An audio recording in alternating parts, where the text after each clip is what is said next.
है। ये सीन है उस समय का जब ट्रंप व्हाइट हाउस में इस कॉरेस्पॉन्डेंट कार्यक्रम में कुछ मेनू ऑर्डर कर रहे हैं, इनके साथ कुछ डिस्कशन चल रहा है। यहाँ पर जो व्हाइट हाउस कॉरेस्पॉन्डेंट की वो जो अध्यक्षा हैं वो बैठी हुई हैं, इनकी पत्नी बैठी हुई हैं, एक नॉर्मल माहौल बना हुआ है, बातचीत चल रही है। सारे के सारे पत्रकार साथी इस तरह से राउंड टेबल पर बैठ करके शैंपेन और भोजन का आनंद ले रहे हैं। इसी बीच के अंदर अचानक आवाजें बाहर से सुनाई देती हैं, और जब बातें सुनाई देती हैं, मतलब आवाज चलती हुई गोलियों की सुनाई देती है, तो कुछ इस तरह से ट्रंप बातों में मशगूल थे। इन्हें सुरक्षा कर्मियों के द्वारा बताया जाता है कि साहब गोली चल गई है, और गोली की आवाज अगर आप शायद इस वीडियो को ना सुन पाए, लेकिन बहुत माइनर लेवल पर 7-8 गोली चलने की आवाज सुनाई भी देती है इसी कार्यक्रम के कैमरों के अंदर।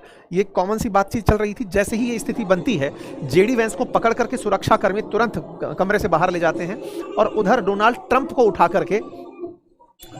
को यहां से उठाते हैं, और डोनाल्ड ट्रंप उठते ही यहां पर गिर पड़ते हैं। फिर इन्हें दोबारा उठाया जाता है, और उठा करके सुरक्षा कर्मी इन्हें फिर दूसरी तरफ से बाहर लेकर निकल जाते हैं। इस बीच में जो अंदर कॉरेस्पॉन्डेंट्स प्रेजेंट थे वो सब भी अपनी अपनी टेबलों के नीचे छुप जाते हैं। ये तस्वीरें जो दिख रही हैं, इसमें सारे कॉरेस्पॉन्डेंट्स और सुरक्षा कर्मी चारों तरफ से गन लेकर के, अगर कोई खड़ी हुई आपदा दिखाई देती तो शायद उसे ये शूट कर देते, ऐसी स्थिति दिखाई देती है। पूरी तरह सुरक्षा, वहां पर मौजूद सुरक्षा कर्मी अपने कंट्रोल में ले लेते हैं, और सारे जो प्रमुख लोग हैं उन्हें मतलब सुरक्षित कर देते हैं। इसी बीच में ट्रंप यहां से तुरंत बाहर निकल जाते हैं। उनका जो काफिला है इस होटल से बाहर निकल करके व्हाइट हाउस चला जाता है।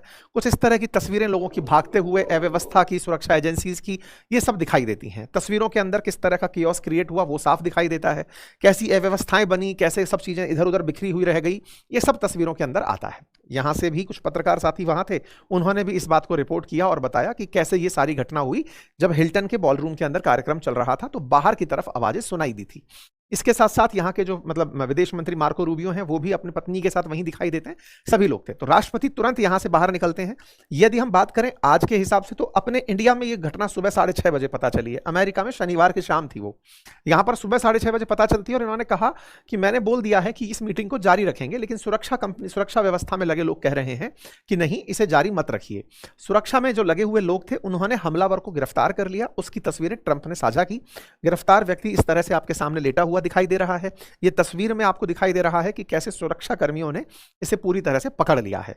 फिर इसके बाद में पूरी तरह से ट्रंप ने अपडेट देते हुए कहा कि मैंने तो 30 मिनट्स में ही कह दिया था कि चलो भाई कार्यक्रम रीस्टार्ट करो, लेकिन इन लोगों ने मना किया।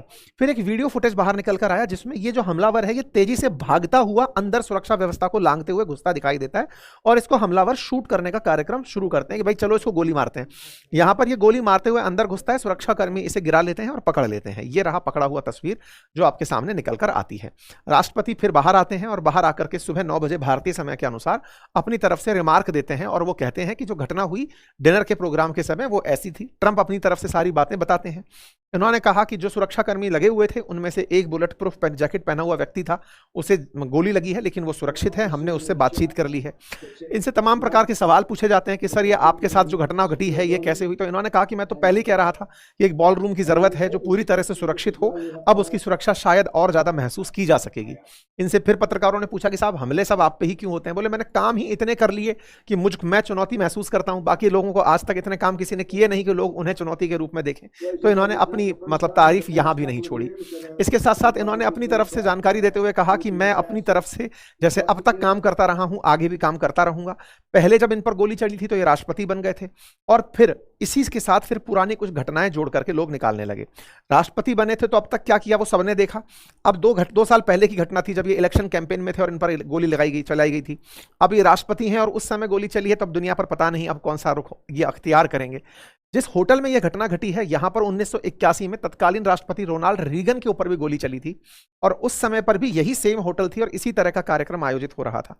अब आपके दिमाग में सवाल आएगा कि साहब इस होटल क्या ये मतलब हमलों के लिए ही रखी गई होटल है क्या? नहीं, असल में इस होटल में क्या है कि कार्यक्रम तो बहुत सारे वीआईपी कार्यक्रम होते ही रहते हैं, लेकिन इस होटल के अंदर बाकी रूम्स को खाली नहीं कराया जाता। जिस समय कार्यक्रम चल रहा होता है अब और सभी रूम्स के अंदर जो लोग हैं उन्हें रहने दिया जाता है। मतलब जो सेपरेट कार्यक्रम है वो चलता रहेगा, बाकी सारे कार्यक्रम। अब आप कहेंगे इतना प्राइम कार्यक्रम हो रहा है तो फिर ऐसा क्यों नहीं करते? ये बिल्कुल वैसे ही है जैसे अपने देश के अंदर भारत के प्रधानमंत्री जिस किसी होटल के अंदर किसी शादी फंक्शन में जा रहे हों तो वहां पर हो सकता है कि और जो लोग रह रहे हों उन्हें खाली ना कराया जाए। होटल के लिए भी वो एक महंगा अफेयर होता है, और सुरक्षा एजेंसीज ये ऑलरेडी सुनिश्चित करके चल रही होती हैं कि जहां राष्ट्रपति या प्रधानमंत्री यात्रा करेंगे वहां पर हम चाक चौबंद सुरक्षा रखेंगे ताकि किसी को असुविधा ना हो। अन्यथा फिर कभी होटल्स इतने बड़े कार्यक्रमों को आयोजित कराने के लिए तैयार ही नहीं होंगी। तो ये एक प्रकार से म्यूचुअल अंडरस्टैंडिंग है। आप इसको ऐसे समझिए कि अमेरिकी राष्ट्रपति था तो हम बड़ा मान रहे हैं, लेकिन भारत के प्रधानमंत्री भी बहुत सी होटल्स में आए दिन आपको जाते हुए तस्वीरों में दिखाई देते हैं।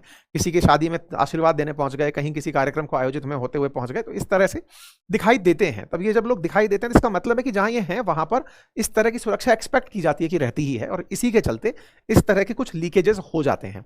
उस समय रोनाल्ड रीगन भी बच गए थे और इस बार ट्रंप भी बच गए हैं, लेकिन मुद्दा यह है कि सेम होटल और 2 राष्ट्रपति निशाना बनाए गए हैं। खैर, फिलहाल के लिए ट्रंप फिर से अपनी सुरक्षा व्यवस्था में लगे लोगों पर बहुत खुश हुए। उन्होंने कहा मेरे पास बहुत जबरदस्त लोग हैं।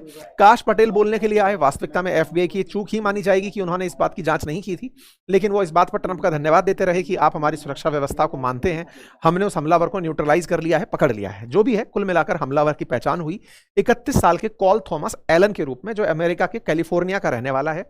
ये अपने साथ में कई चाकू, एक हैंडगन और एक शॉटगन लेकर के आया था। इसके बारे में अमेरिका के अंदर मतलब 2 आरोप लगाए गए हैं कि इसने एक तो हिंसक हथियार का इस्तेमाल किया और दूसरा हथियार से फेडरल अधिकारियों पर हमला किया। 2 आरोपों में इसे गिरफ्तार करके ये जो तस्वीरें आप देख रहे हैं, इन तस्वीरों के माध्यम से ये पता चलता है कि इसे पूरी तरह से पुलिस वालों ने अपने अंडर में रख लिया है, जब्त कर लिया है। ठीक है साहब। अब यहां पर ट्रंप के डिनर हॉल तक हथियार लेके कैसे पहुंचा जो शूटर है, ये एक बड़ा सवाल बन गया है कि भाई ये शूटर एक पढ़ा लिखा आदमी लग रहा है। लोग कह रहे हैं कि साहब ये मास्टर इन सीएस करके लौटा है, कैलटेक यूनिवर्सिटी से शायद पढ़ा हुआ है, ये इसका लिंक्डइन प्रोफाइल है। इतना पढ़ा लिखा आदमी ऐसा सब क्यों कर दिया, ये सब अपने आने वाले समय में कारण तलाशे जाएंगे। जहां तक बात हो दुनिया की प्रतिक्रिया की, तो देश के प्रधानमंत्री ने भी अपनी तरफ से प्रतिक्रिया दी, मोदी जी ने, और कहा कि भाई जानकर खुशी हुई कि प्रेसिडेंट ट्रंप बच गए, फर्स्ट लेडी और ये सब सुरक्षित हैं, और लोकतंत्र के अंदर इस तरह के हमलों की और हिंसा की निंदा की जाती है। मार्क कार्नी की तरफ से रिएक्शन आया, क्लॉडिया शेबन पार्डो की तरफ से, एंथनी अल्बनीज की तरफ से, मैक्रोन की तरफ से, दुनिया भर के राष्ट्र अध्यक्षों की तरफ से प्रतिक्रियाएं आई और सबने राहत की सांस ली कि चलो ट्रंप बच गए। ऐसा क्यों? क्योंकि ट्रंप पहले ही धमका चुके हैं कि अगर मुझे कुछ हुआ तो ईरान को मिटा देना। ये ट्रंप जनवरी में ही बोल चुके हैं कि अगर मुझे किसी ने निशाना बनाया तो ईरान को खत्म कर देना। अब ऐसे में चलो दुनिया को एक शांति मिली, लेकिन सबसे बड़ा सवाल यह है कि ट्रंप पर अटैक क्यों हुआ। इसके पीछे कई सारी थ्योरीज एक साथ चल रही हैं। सबसे पहली थ्योरी है कि यह ईरानियंस के द्वारा किया गया कार्य हो सकता है। ये पुलिस के थ्रू लगने वाली जो सबसे पहले जो प्रभावित पक्ष है वही हमला किया होगा, क्योंकि ईरान पर इन्होंने इतना कुछ किया। क्या किया इन्होंने ईरान पर? असल में ईरान में पहले इन्होंने एक सुलेमानी नाम के जो IRGC के हेड थे वो मारे थे। इस बार तो साहब इन्होंने खमने मार दिए। तो ऐसे में मतलब ईरान वाले पहले भी कह चुके हैं कि हम ट्रंप को निशाना बनाएंगे। तो ऐसे में जब इतने टॉप सुप्रीम लीडर्स को मार दिया गया तो हो सकता है कि ट्रंप के प्रति नफरत हो किसी ईरानियन ग्रुप में, उन्होंने सोचा हो कि ट्रंप को निशाना बनाया जाए। एक तरीका तो ये भी हो सकता है। लेकिन चूंकि इस साल की शुरुआत में ट्रंप लिख चुके हैं अपने वसीयतनामा में कि अगर मुझे कुछ भी होता है तो ईरान को खत्म कर देना, तो ईरान खत्म कर देना, तो वो शायद ऐसी गलती ना करे कि भाई चलो ट्रंप मरे इधर की तरफ ईरान पर कोई बम गिरा दिया गया। तो पहला तो पॉइंट यही। इनसे पूछा भी गया कि क्या लगता है आपको ट्रंप ने, ईरान ने ऐसा किया होगा? तो इन्होंने अपनी तरफ से कहा मैं ऐसा नहीं सोचता, बट आप कुछ नहीं जानते, यू नेवर नो। ठीक है साहब।